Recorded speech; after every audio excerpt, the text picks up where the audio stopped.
For several centuries following the Protestant Reformation, witch hunts were commonplace throughout Europe and the Americas, resulting in the murder of an estimated 40,000 to 60,000 innocent people. Some scholarly estimates are as high as 100,000. Scholars have long debated the cause of the hysteria which led to this dark period, but it seems to me that the equivocation is a smokescreen intended to avert responsibility away from the Church. I propose that the clear driving force for the explosion of witch trials was and is religious ideology. Specifically, the barbaric Bronze Age bullshit peddled by the self-serving charlatans of the Christian clergy. Thou shalt not suffer a witch to live. Witch trials began in earnest in the 15th century, but their cause had been developing during the previous centuries, with the persecution of heretics by the medieval Inquisition in the 12th and 13th centuries. During the late medieval period, the Christian perception of witchcraft or sorcery changed from a benign form of paganism to active communion with Satan. In 1320, Pope John XXII authorized the Inquisition to persecute witchcraft as a type of heresy. The Inquisition had the mandate of protecting Christian orthodoxy against the internal threat of heresy.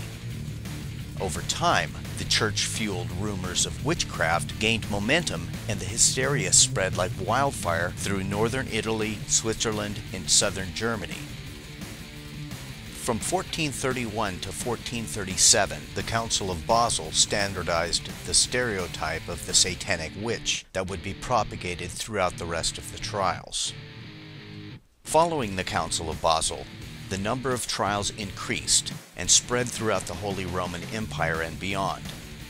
In 1484, a German Dominican monk named Heinrich Kramer wrote the Malleus Maleficarum, or the Hammer of the Witches, in which the stereotypical image of the satanic witch was codified, and it prescribed various methods of torture as a means of interrogating suspects. The preface included an approbation from the University of Cologne's Faculty of Theology, and while the authenticity of the endorsement is questionable, its presence lent credibility and popularity to the work. The Malleus Maleficarum was reprinted in 29 editions up until 1669. On December 5, 1484, Pope Innocent VIII issued the Summus Desiderantis Effectibus, a papal bull in which he recognized the existence of witches and gave full papal approval for the Inquisition to move against witches, including the permission to do whatever was necessary to get rid of them. The sadistic interrogation techniques were so prolonged and excruciating that not only would the victim confess to anything to make the pain stop, they would even incriminate family and friends. In fact, this is often precisely what the inquisitors required. During the period between 1560 and 1630, the biggest witch trials were held in Europe.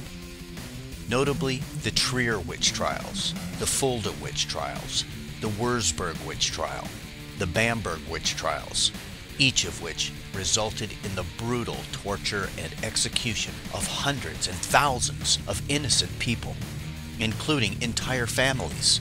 The religious fervor decimated cities and villages alike. The witch trials began to subside in Central Europe by the mid-17th century, but continued in fringe areas and the American colonies. The Salem witch trials began in 1692 in the rigidly Puritan colonial Massachusetts and led to the deaths of many more innocents. But this sort of thing is all in the past, right? If only that were true. In the 21st century, when these barbaric superstitions should be relegated to the ash heap of the darkest times in human history, countless innocents are still being killed for the imaginary crime of witchcraft. In 2008, more than 50 people were killed in 2 highlands provinces in Papua New Guinea for allegedly practicing witchcraft. In India, it's estimated that 750 people have been killed in witch hunts since 2003. A social activist in the region said the reported cases are only the tip of the iceberg. In a 2009 article, the Associated Press reported the idea of witchcraft is hardly new, but it's taken on new life recently, partly because of a rapid growth in evangelical Christianity. Campaigners against the practice say about 15,000 children have been accused in 2 of Nigeria's 36 states over the past decade, and 1,000 have been murdered. In the past month alone, 3 Nigerian children accused of witchcraft were killed, and another 3 were set on fire. Nigeria is a center for this type of abuse, but hardly the only one. The United Nations Children's Fund says tens of thousands of children have been targeted throughout Africa. Helen Ukpabio is the founder and head of Liberty Foundation Gospel Ministries, an African evangelical franchise based in Nigeria. She claims that Satan has the ability to manifest himself in the bodies of children by demonic possession and make them become his servants in the form of witches or wizards. She exploits the superstitious beliefs of the African people and incites violence against children through her literal interpretation of the Bible.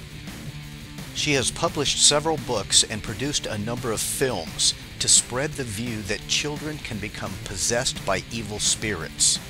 In Unveiling the Mysteries of Witchcraft, she states that if a child under the age of 2 screams in the night, cries, and is always feverish with deteriorating health, he or she is a servant of Satan. Those symptoms are commonplace for infants and young children in many areas with poor sanitation and filthy drinking water.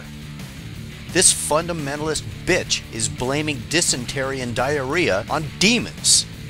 One of her best-known films is called End of the Wicked, in which children are portrayed as patricidal demonic thralls. Pentecostal evangelical religious fervor in Nigeria is combined with the old but persistent African belief in sorcery and black magic. Thousands of children are victimized, abused, abandoned, or even killed as they are blamed for having brought about disease, misfortune, death, and famine by their alleged witchcraft. If the welfare of innocent children matters to you, please watch Saving Africa's Witch Children. It documents the efforts of Gary Foxcroft and Stepping Stones Nigeria in their campaign against the branding of children as witches. The awareness they brought to this issue resulted in making stigmatizing children as witches an offense punishable by 10 years in prison.